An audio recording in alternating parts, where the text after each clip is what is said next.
Hi everyone, I'm Raya. And I'm Alex. Today, we're talking about how to keep a conversation going, naturally, without awkward silences or running out of things to say. Because sometimes you want to keep talking, but you just don't know how to respond? Exactly. And it's not about having the perfect thing to say. It's about having the right small phrases. Phrases like, "Tell me more." "Really? How so?" "Go on." "I didn't know that." Those are so simple. But they actually work? They do. And today, we're giving you 10 of them. 10 phrases that keep any conversation alive and moving forward. Raya, I used to dread small talk. Like, someone would tell me something interesting and I'd just say, "Oh, okay." And then, silence. Complete silence. And what happened after that? Usually nothing. The conversation just died. And I felt terrible because I actually wanted to keep talking. I just didn't know how. That's such a common experience. You're interested, you're engaged, but you don't have the words to show it. Right. And the other person probably thought I was bored or uninterested. Which is the opposite of the truth. The problem wasn't your interest. It was just missing a few simple tools to express it. So these phrases are basically conversation tools? Exactly. Small, simple, powerful. Let's get into them. Here's what you need to understand. In English, keeping a conversation going is mostly about showing the other person that you're genuinely listening. Not about asking big questions? Not always. Sometimes one short phrase does more than a long question. When you say, "Tell me more," or "Really? How so?" you're signaling something important. What are you signaling? That you're present, that you care, that you want to hear what comes next. And that signal, that small moment of genuine interest, is what keeps conversations alive.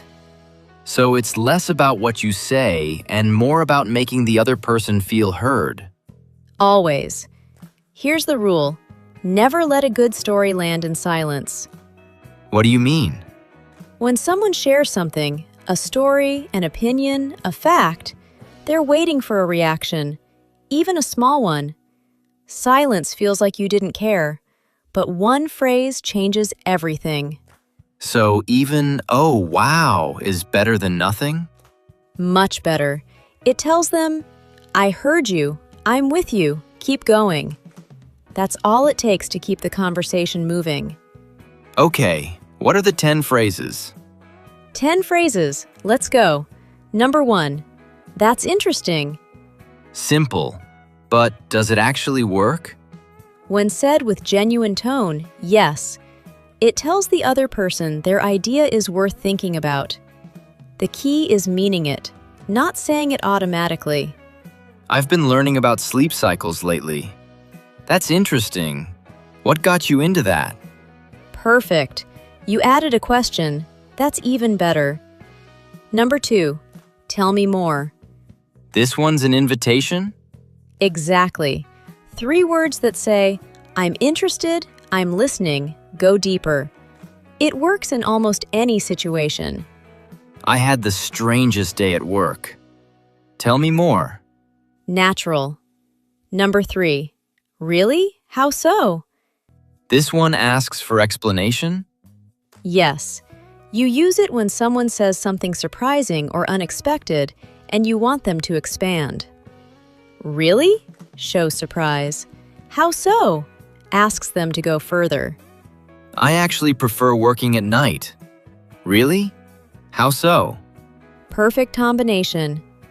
Number 4, "Oh, wow." This one's so casual. And so effective. It's a natural reaction. It shows you're genuinely surprised or impressed. It gives the other person energy to keep going. We ended up staying there for 3 hours. Oh, wow. Exactly. Short reactions like this feel more real than long responses sometimes. Number 5, "I didn't know that." When someone shares a fact? Yes, it's honest, it's humble, and it invites them to share more. People love knowing they've told you something new. It makes them feel like good conversationalists.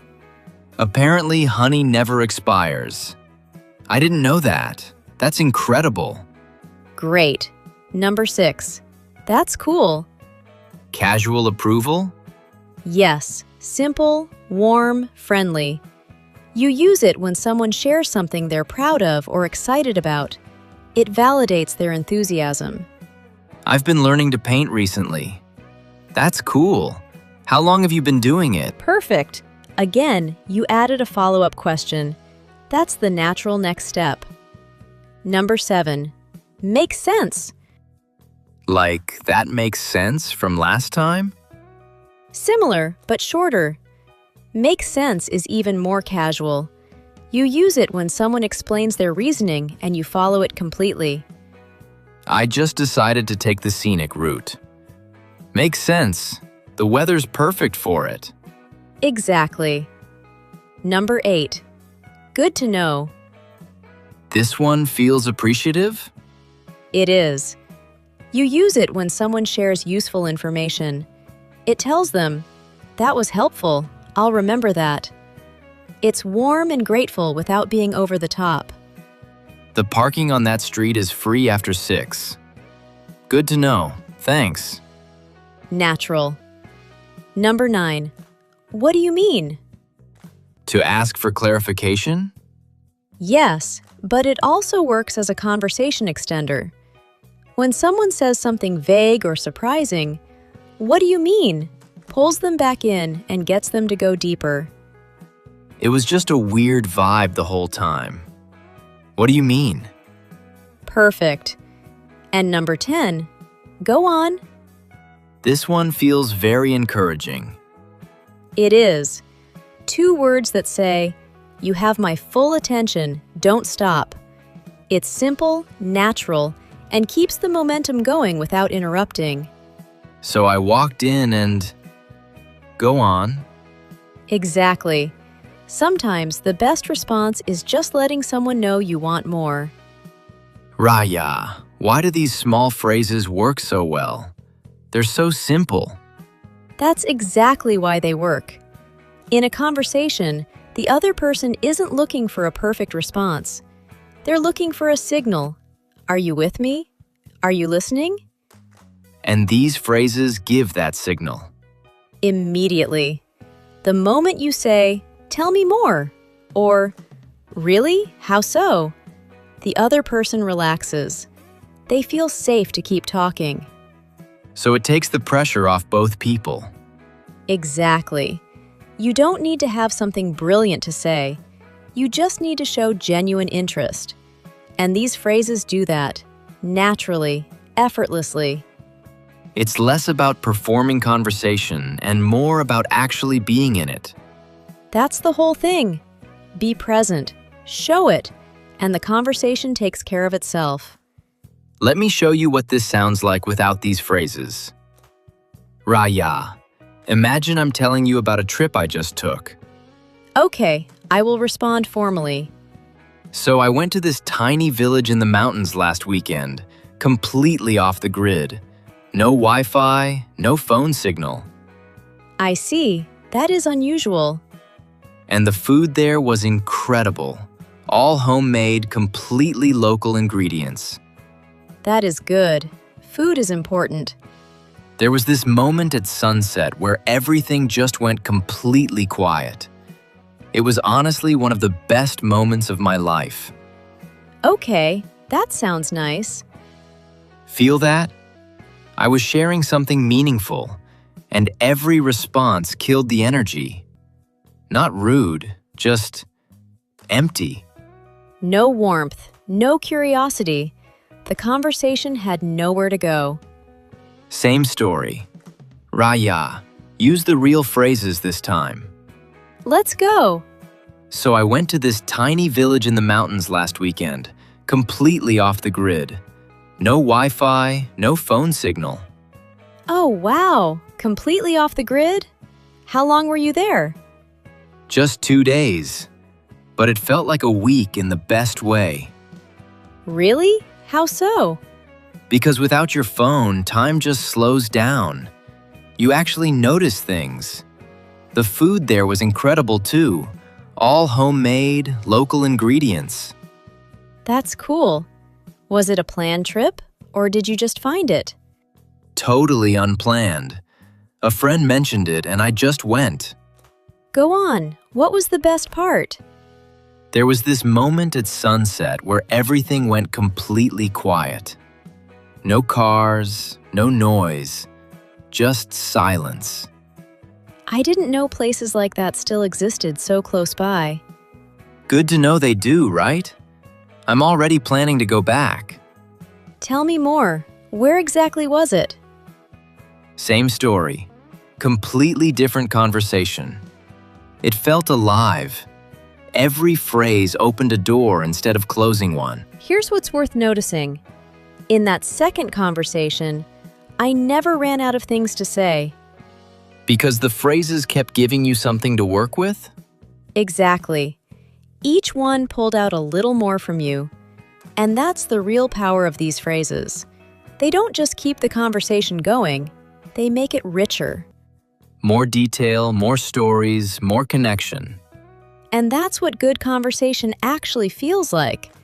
Not two people taking turns, two people genuinely building something together. Here's the truth. The best conversationalists aren't the ones who talk the most. They're the ones who listen? They're the ones who make other people want to keep talking. And that's a skill, a real, learnable skill. And these 10 phrases are part of that skill. They show people that you're interested, you're present, and you want to hear more. That's all most people need to open up completely. Keeping a conversation going isn't about saying the right thing. It's about showing up for the other person. Now we want to hear from you. Which of these phrases do you already use? And which ones are you going to try first? Let us know in the comments. And this week, pick 2 or 3 and actually use them. In a real conversation, in a message, anywhere. Start with "tell me more" and "really? How so?" Those two work in almost every situation. Once you start using them, you'll be surprised how much longer and better your conversations get. Thanks so much for watching. We really appreciate you. We'll see you in the next one. Goodbye, everyone.